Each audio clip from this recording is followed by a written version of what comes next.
Maintenant, si on veut calculer la moyenne de la liste 1 et de la liste 2, on retourne dans Stats, ici.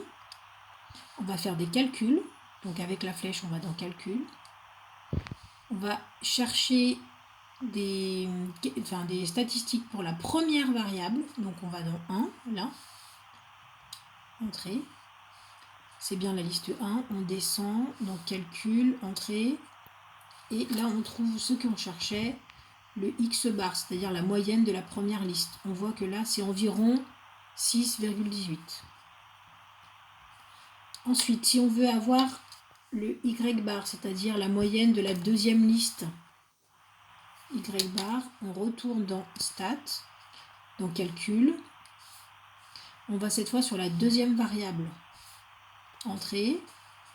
On descend dans Calcul. Entrée. On retrouve le X bar d'ailleurs là. Et si on descend, on a le Y bar qui vaut environ, vous voyez, 18,9. Environ 18,9.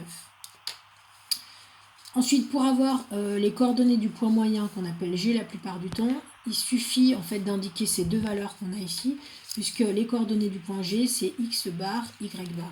Il suffit d'écrire. G, c'est 6,18, 18,9. Et voilà.